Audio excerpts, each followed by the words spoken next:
வணக்கம் strange tax நேயர்களே. இன்னைக்கு அவுட் ஆஃப் டாபிக், அதாவது விஜய் இல்லாத ஒரு டாபிக், அவுட் ஆஃப் டாபிக். இந்த சேனலை பொறுத்த வரைக்கும் அப்படி தான் நீங்கள் நினச்சிட்ருக்கீங்க. அதனால் அப்படியே போவோம். ஆனால் விஜயும் இருக்கும் அப்படின்றான். ஃபஸ்ட்டு நம்ம ஆர்வத்தோடு இதுவே போவோம். ரெட்பிக்ஸ் அண்ணன் அவர் வந்து பயங்கரமாக எல்லா செய்தி ஊடகங்களை வச்சும் அவர் வந்து செய்தியை வந்து போடுவார். அவங்களுடைய பொண்ணோடவே சேர்ந்து தான் ஒரு வீடியோ போடுவார். நேற்று அப்படியே அவதூறுனாலும் அவதூறு, பச்சை அவதூறு, பொய் அவதூறு, அவுத்து விடுனா நீ என்ன வேணாலும் பேசுனேன் அப்படின்ற மாதிரி காதில் ரத்தம் வரவங்க மட்டும்தான் அப்படி இருந்தும் கேட்குற அளவுக்கு ஒரு கூட்டம் இருக்குது. அதில் அவர் சொல்கிறாரு, புதுச்சேரியில் ரேஷன் கடை எஸ் எஸ் டைரக்ட் ட்ரான்ஸ்ஃபர் அந்த திட்டம் பேர்லாம் இருக்குது. எஸ் எஸ் ஜஸ்ட் 200 ஷாப்ஸ் தான் இப்போ ஓப்பனில் இருக்குது. எஸ் ஜஸ்ட் 3 months தான் ஓப்பன் பண்ணாங்கன்னு பச்சை போய். ஆனால் சார், தயவுசெய்து ஒரு ஜேர்னலிஸ்டாக நீங்கள் போய் வரலாறு படிங்க. எப்போ மூடுனாங்க, எப்போ திறந்தாங்க, யார் மூடுனா, எத்தனை கடையை மூடுனாங்க, இப்போ எத்தனை கடையை திறந்துருக்காங்க, கடைகளில் என்னென்ன விநியோகம் செய்யப்படுது, எல்லா டீட்டெயிலும் பேசணும். தற்கூரி தலைவர், ஆச்சரியக்குறி தலைவர் பேச மாட்டார். தொடர்ண்டிங்கி பாஜகவை பார்த்து தொடர் எடுக்குவார். ஆனால் நீங்கள் பேசலாம்ல, உங்களுக்கும் பாஜகவுக்கு என்ன ஒட்டு உறவா என்ன? நீங்கள் பேசலாம். ஆனால் இவரும் பேசலை.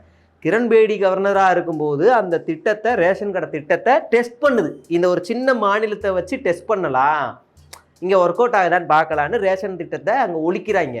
ஒழிச்சு கிட்டத்தட்ட 8 வருஷம் ஆகுது. 2024 அக்டோபர் 21 மீண்டும் ரேஷன் கடைகள் திறக்கப்படுகிறது. 515 கடைகள் மூடப்பட்டு 385 கடைகள் திறக்கப்படுது. மறுபடியும் ரேஷனில் அரிசி, சர்க்கரை, சின்ன பொருட்கள்லாம் கொடுக்க ஆரம்பிச்சிருக்காங்க. ஆனால் இவர் என்ன கதை சொல்கிறாருன்னா, ஒரு 3 மாதத்துக்கு முன்னாடி தான் திறந்தாங்க அப்படின்னு ஒரு பச்சை பொய். 3 மாதம் முன்னாடி தான் திறந்தாங்க அப்படின்னு சொல்லி அடுத்து சொல்கிறாரு.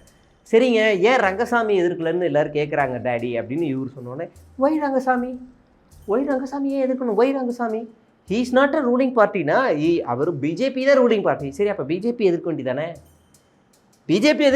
விஜய் அப்படின்னு நம்ம திரும்ப கேட்டால், oh no it's a strong question, I can't answer for this question ஓடிடுவார். ஒன்று ரங்கசாமி எதிர்க்கணும், இல்லை கூட்டணியில் இருக்கிற பாஜகவை எதிர்க்கணும். இவர் யாருக்கு முட்டு கொடுக்குறாரு அப்படின்னா, விஜய் யாருக்கு முட்டு கொடுக்குறாருன்னா, இங்கே ஒரு சிஎம், இங்கே ஒரு அமைச்சர், கிட்டத்தட்ட 100 நாள் இலாக்கா இல்லாமல் அமைச்சராகவே இருக்கிறார் அப்படின்றார். ரொம்ப அக்கறை. அந்த அமைச்சருக்கு இலாக்கா கொடுத்தா அறுத்து தள்ளிடுவார். ரொம்ப அக்கறை. அந்த அமைச்சர் யாருன்னா பாஜக அமைச்சர். அந்த பாஜக அமைச்சருக்கு இலாக்கா கொடுத்தா என்ன, கொடுக்கலாம் என்ன, உங்கள் கொள்கை எதிரி தானே, விட்டுட்டு போக வேண்டியதானே. அவ்வளோ பாசம், லவ். உங்களுக்கு இலக்கா வாங்கி கொடுக்குறது தான் நீங்கள் புரோக்கர் வேலையாக வந்திருக்கேன் அப்படின்னு பேசியிருக்காரு. அடுத்து இன்னொரு அமைச்சரை புகழ்ந்துருக்காரு. சட்ட ஒழுங்கை இந்த புதுச்சேரியிலே நான் பார்த்து வியக்குகிறேன்னு பேசுகிறாரு.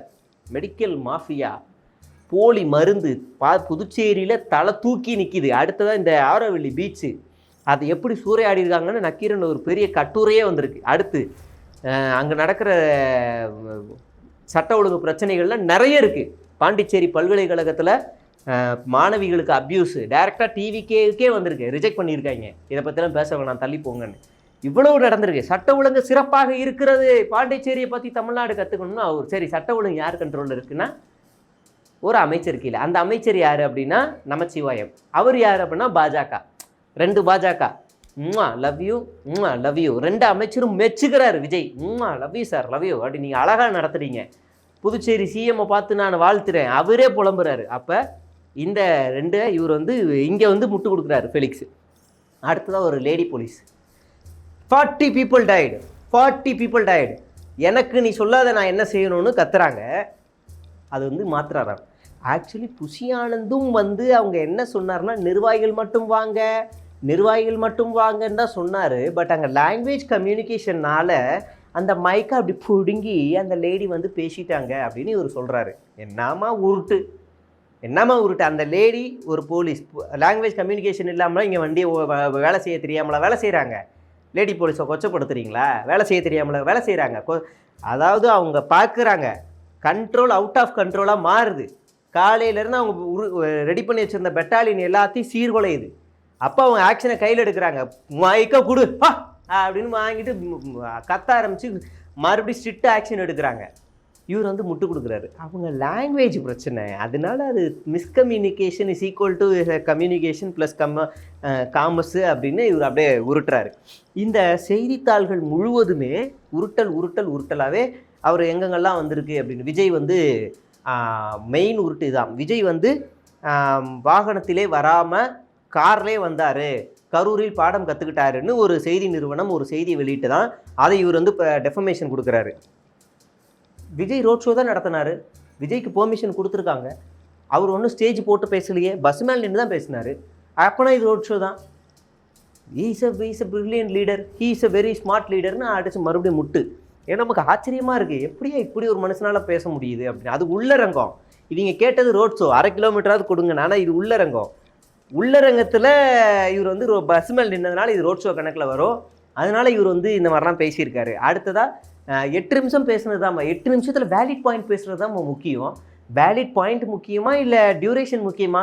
டியூரேஷன் இஸ் நாட் அ மேட்டர்மா, valid point is a matter. 8 நிமிஷத்தில் அவர் உலக அரசியை கரைச்சி குடிச்சிட்டு போயிட்டாரு. இட் வில் பி மாற்றம் ஃபார் புதுச்சேரி. நாளைக்கு அவர் ஆட்சியை பிடிச்சாலும் ஆச்சரியப்படுறதுக்கு இல்லை அப்படின்னு ஒரு உருட்டுறாரு. 8 நிமிஷத்தில் என்ன பேசினார்? யார் அடித்தார்? எந்த கட்சி? திமுகன்னு அவருடைய வாயிலிருந்து ஒரு கட்சியோட பேர் வருது. அதை தவிர்த்து வேற எந்த கட்சியோட பேர் விஜய் வாயிலிருந்து வந்துச்சு? கொள்கைதிரியோட பேர் பாஜகன்ற பேர் வந்துச்சா? விநாயகர் பற்றி பேசுகிற தற்கூரி ஆச்சரிய குறிக்கு திருப்பரங்குன்றம் பற்றி ஏன் பேச தெரியல அப்படின்னு பாயிண்ட் வச்சா பேசுகிறாரு. அதனால் எழுதி கொடுத்ததெல்லாம் அவங்க பொண்ணு கேட்க இவர் வந்து ஒப்பிச்சு பாட்டு பாடிட்டு அந்த 3/4 மணி நேரம் ஜாலியாக உட்காந்து பேசிட்டு அவதூறுகளை பரப்பிட்டு, நல்ல அவதூறுகளை பரப்பிட்டு, பொய்யா பேசிட்டு விஜய்க்கு முட்டு கொடுக்க வச்சுக்கிட்டு கிளம்பி போயிடுறாரு. சரி, இது ஒரு பக்கம் இருக்கட்டும். 20 வருஷமாக போஸ்ட் ஓட்டின எல்லாருக்குமே இன்றைக்கி திடீர் கூட்டம். என்ன கூட்டம் அப்படின்னா, நீங்கள்லாம் வந்து வேலையே செய்கிறதில்ல மாவட்ட செயலாளர்கள்லாம் அப்படின்னு விஜய் கோபமாக இருக்காராம் மாவட்ட செயலாளர்கள்ட்ட. அதனால் வந்து கூட்டம்லாம் நடத்தியிருக்காரு. இதில் சம்மந்தமே இல்லாமல் முந்தானேத்து சேர்த்தவங்களாம் செயற்குழு கூட்டம். கடைகோடியில் இருக்கான்ல ஒருத்தன் விஜய் ரசிக்கிறா, விஜயை பார்க்க மாட்டேனா. நேற்று கூட ஒருத்தன், நீ எங்கள் அம்மாலாம் அங்கே போகக்கூடாதுன்னு சொல்லிட்டாங்க, நான் தற்செயலாக கடைக்கு வந்தேன், விஜயை பார்த்துட்டு விஜய் நான் பார்த்துட்டேன், வண்டியை ஸ்லோ பண்ணுறாரு, ஏறிட்டாரு, ஐயோ பார்த்துட்டேன். அவன் கடைசி வரைக்கும் ஐயோ பார்த்துட்டேன்னு கத்திக்கிட்டே தான் இருக்கணும். அவன் கடைசி வரைக்கும் அந்த அந்த அந்த இடத்துல இருந்து ஐயோ பார்த்துட்டேன்னு இருக்கணும். ஒரு லேடி வந்து அழுதாங்கல்ல, நான் விஜயை பார்க்கவே முடியல, நான் சின்ன வயசுலேருந்து அவர் ஃபேனு தான் அப்படின்னு, அது கடைசி வரைக்கும் அழுதுகிட்டே தான் இருக்கணும்.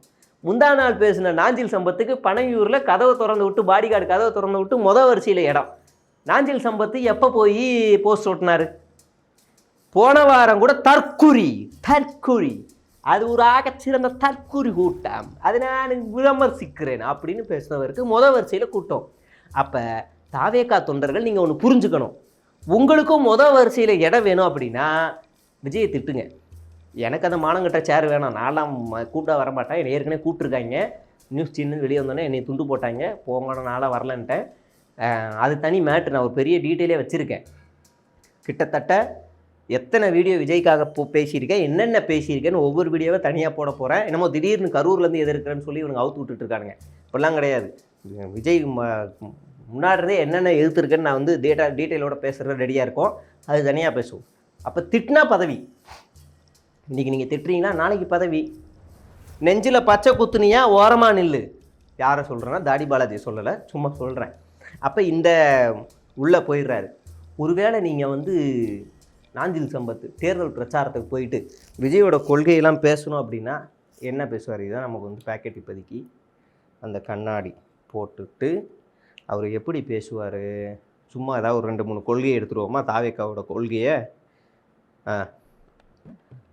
கம்மாக்கர காடு, நீ சுட்ட கருவாடு, பந்தியணி போடு, நான் வரேன் பசியோடு. பசி என்பது இந்த சிரியாவின் நாட்டிலே பசி கொடுமை என்பது அந்த நாட்டிலே மிகப்பெரிய கொடுமையாக இருக்கிறது. அந்த பசிக்காக அன்றே சினிமா துறையில் பாடியவர் தான் நம்மளுடைய தளபதி விஜய் அவர்கள். அவர்தான் அவர் அழகாக சொல்லுகிறார், கம்மாக்கர காட்டினிலே வறுமை தலை நோக்கி நின்று கொண்டிருக்கிறது, நீ சுட்ட கருவாடு கூட இன்று பசியை போக்கும், பந்தியணி போடு, நான் மனதார சாப்பிட வருகிறேன், நான் வரேன் பசியோடு என்று அந்த காலகட்டத்திலே அவர் அழகாக பாடியிருக்கிறார் அப்படின்னு தேர்தல் பிரச்சாரத்தில் ஆதவர்ஜுனாவுக்காக பேசுவார். அடுத்து சிடிஆருக்கு பேசணும்னா அங்கே ஒரு கொள்கை வேணும்ல, அந்த கொள்கை.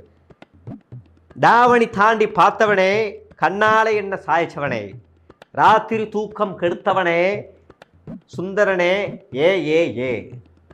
தாவணி தாண்டி பார்த்தவனே என்றால் என்ன? இன்று ஆடை கலாச்சாரம் அதை தவறாக புரிந்து கொண்டிருக்கின்றனர். அன்றே தாவணி என்பதெல்லாம் ஒரு ஆடைதான் என்று அந்த பாட்டினிலே அவர் அழகாக சிற்பமாக அந்த பாடலிலே அவர் வந்து தெரிவித்திருக்கிறார். அது மட்டுமல்ல, டாடி மம்மி வீட்டில் இல்ல, விளையாட வாடா உள்ள என்று சொல்லும் அந்த அர்த்தம் என்னவென்றால், இன்றைய இளம் சமுதாயத்தினர் செல்போனிலே மூழ்கி கிடக்கின்றனர். ஓடி விளையாடு பாப்பா என்ற பாடலை நவீனப்படுத்தி டாடி மம்மி விளையாட வாப்பா வீட்டுக்குள்ளே என்று அவர் உல்டாவாக பாடி இருக்கிறார் அப்படின்னு லயலாமணி தேர்தல் பிரச்சாரத்தில் சொல்லுவார். அடுத்ததா, இது யாருக்கு தேர்தல் பிரச்சாரம்? ரமேஷுக்கு. எந்த இடத்தில் சுகமிக அதிகம் அந்த இடத்தை கண்டுபிடிப்பேன், அதில் நான் நண்டு பிடிப்பேன். அதாவது இன்று மீனவர்கள் நண்டினுடைய இனப்பெருக்கம் அதிகம் குறைந்து விட்டதால் நண்டே கிடைப்பதில்லை. அதனால் நண்டின் அந்த கடல்வாழ் சார்ந்த மிருகங்களை, உயிரினங்களை அவர் வளர்ப்பதற்காக அன்றே அவர் கணித்திருக்கிறார் என்பதை தான் இந்த இடத்திலே நான் அழகாக நான் பாட்டு கொண்டு இருக்கிறேன். மஞ்சனக்கை மறுத்து கட்ட, பைய வச்சு மயக்கி புட்ட, நாட்டுக்கட்ட சவுண்டு கட்ட. அதாவது புஷ்பா என்ற படத்திலே சந்தனக்கட்டையை கடத்துகிறார்கள், ஆனால் அதை கடத்தக்கூடாது, அது எல்லாம் இயற்கை வளங்கள் என்பதை அவர் அந்த காலத்திலேயே அவர் தெளிவாகவும் உச்சரிப்பாகவும் அழகாக பேசியிருக்கிறார்.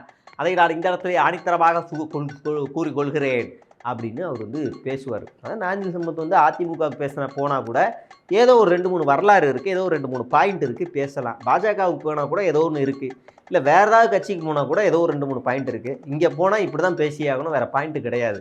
ஏன்னா நான் சொல்லலைப்பா, விஜயோட ஒவ்வொரு படமும் காவியம் அவர் எழுதுறப்பா, எல்லா பாட்டும் இதுன்னு அவங்களே சொல்லியிருக்காங்க. அதுவும் அந்த லயலாமணிலாம் சொன்னார்ல, நீங்கள் தான் நான் பாட்டை வச்சு என்னப்பா பண்ணுறேன்னு, அந்த லயலாமணி சொல்லியிருக்காரு. என்ன சொல்லியிருக்காரு? என்னது, தீக்குச்சி எடுத்து தீப்பந்தம் கொளுத்து தீண்டாமை கொடுத்தா ஏதோ ஒன்று. அதனால் இப்போ சேர்த்து சொல்லிக்கலாம், நம்ம உள்டாவாக மாற்றிக்கலாம் எதுனாலும். எப்போ இந்த மாதிரி கூட்டத்தில் இவரை வரிசையில் உட்கார வச்சு இன்றைக்கி ஒப்பேற்றுறதுக்கான கூட்டம் அங்கே நடக்குது. சரி, இதெல்லாம் தாவேக்காவோட மேட்ரு. இன்னொன்று ஜான ஆரோக்கியசாமி பத்திர ஒரு மேட்ரு, ஹிஸ்ட்ரி பெருசாக தனியாக கிடச்சிருக்கு. எஸ்எஸ்சி எல்லாம் ஒரு பேக்ரவுண்டு, அது பின்னாடி நம்ம வெரிஃபை பண்ணிகிட்டு இருக்கோம், அதை பேசுவோம். அடுத்த ஒரு வினோதமான ஒரு பொதுக்குழு கூட்டம் நடந்திருக்கு, அதிமுக கூட்டம். பொதுவாக ஒரு அரசியல் கட்சியோட பொதுக்குழு கூட்டம் எதுக்கு கூடும் அப்படின்னா, அடுத்த கட்சியோட வளர்ச்சி, தேர்தல் வருது, அதை எப்படி செயல்படணும், எதிர்கட்சிகளை எப்படி காலி பண்ணணும், அடுத்ததாக மக்களுக்கு என்ன நல்லது செய்யணும் அப்படின்ற பாயிண்ட்டுகள்லாம் இருக்கும். மாறா கூட இருந்தவங்களே துரோகம் பண்ணிட்டாங்க, முதுகுலை குத்திட்டாங்க, காலை வாரி விட்டாங்க, குப்பர் அடிக்க விட்டாங்க அப்படின்னு புலம்பி தள்ளிகிட்டே போயிருக்காங்க. அதுலேயும் முக்கியமான ஒரு விஷயம் என்னென்னா, எடப்பாடியாரை பாருங்கள், எடப்பாடியோட புகழ்ச்சி மலை, இது 2 தான் அங்கே அதிகமாக இருந்திருக்கு. அது இல்லாமல் துவண்டு போய் கிடக்கிற தொண்டர்களுக்கு ஜெயிச்சிருவோம், கவலைப்படாதீங்க, 2 லட்சம் ஓட்டு தான், 1.5 லட்சம் ஓட்டு தான், 1 லட்சம் ஓட்டில் தான் நம்ம தோற்றுருக்கோம், கவலைப்படாதீங்க, அந்த 1 லட்சம் ஓட்டு எடுத்துட்டா நம்ம தான்னு அப்படியே உற்சாகம் கொடுக்குற மாதிரி கொஞ்சம் தேத்தணும்ல, முடிஞ்சிருச்சுல, ஒரு ஆளாக விக்கெட்டு போகுதில்ல, அதனால் அப்படி போட்டிருக்காங்க. அதில் சிவி சண்முகம் பேசும்போது ஓப்பனாக உண்மையை சொல்லிட்டார். போடும்போது சாரி, இந்த கையை இப்படி போகுது, இது ஓப்பனாக பேசிட்டார், கக்கிட்டார், வாந்தி குடிச்சாதான் வாந்தி வருமா, சரி ஏதோ ஒன்று பேசிட்டார். என்ன பேசிட்டாருன்னா, நமக்கு எதிரி திமுக, துரோகிகளும் நமக்கு பெரிய பிரச்சனை இல்லை, ஆனால் கூட இருக்கிறவங்களே நம்ம நம்பக்கூடாது, அவங்க தான் டேஞ்சர் அப்படின்னு அவர் பேசுகிறாரு. கூட இருக்கிறவங்களேன்னா யார் கூட இருந்து? பாஜக. அப்படின்னா பாஜகவை சிவி சண்முகம் பேசுகிறாரு. அது மட்டும் இல்லை, அடுத்து லேடி ஒருத்தவங்க ஊளை கும்பிடு போட்டு குனிந்து கும்பிடு போட்டு அவங்க இன்றைக்கி என்ன பேசுகிறாங்கன்னா, சாக்ரட்டிஸுக்கே விஷம் வைத்தவர்கள், அதாவது எடப்பாடி பழனிசாமியவே துரோகம் பண்ணிட்டாங்க, அந்தளவுக்கு அவர் ஒரு புகழ்ச்சி பாடல், செல்லூர் ராஜு ஒரு புகழ்ச்சி பாடல், ஆர்பி உதயகுமார் ஒரு புகழ்ச்சி பாடலும் பாடி அந்த ஒரு கூட்டத்தை உலக நாடுகளே வைக்கிற அளவுக்குன்னு ஒரு உருட்டி விஜயை பற்றி எதிர்த்து பேசாமல், எதையுமே எதிர்த்து பேசாமல், அப்படியே தொண்டர்களுக்கு ஒரு நம்பிக்கை ஊட்டும் விதமாகவே பேசிட்டு போயிருக்கிறாங்க. ஆனாலும் பல மாவட்ட செயலாளர்கள் அதிருப்தியில் இருக்கிறாங்களாம். எதுக்கு இந்த கூட்டம் வச்சாங்க, எதுவுமே இல்லை, ஒரு மாதிரி இருக்குது, கூட இருக்கவங்களாம் போகிறாங்க, நம்பிக்கை போகுது, இனிமேல் அடுத்து யார் போவாங்கன்னே தெரியலை அப்படின்னு. அதுவும் ஜெயக்குமார்லாம் ஒரு வார்த்தைக்கு பேருக்கு எடப்பாடி பழனிசாமி அண்ணன் சொல்லிட்டு அடுத்தடுத்து பேச ஆரம்பிச்சிருக்காரு. அப்போ என்ன நடக்குதுன்னே தெரியலை அப்படின்னு ஒரு அதிருப்தியான ஒரு மனநிலையிலே நிறைய பேர் வெளியில் வந்திருக்கிறாங்க. யார் யார் என்னென்ன பேசுனாங்க அப்படின்னு எல்லாமே நம்ம பொறுமையாக தான் பார்ப்போம். நாளைக்கு வீடியோவில் நிச்சயமாக அதையும் பேசிடுவோம். நம்பிக்கை ஊட்டியிருக்காங்க, பார்ப்போம் அந்த கட்சி மீண்டு வருதா இல்லை இந்த தேர்தலோடு அழிய போதா என்னன்றலாம் தொடர்ந்து பேசுவோம். நன்றி, வணக்கம்.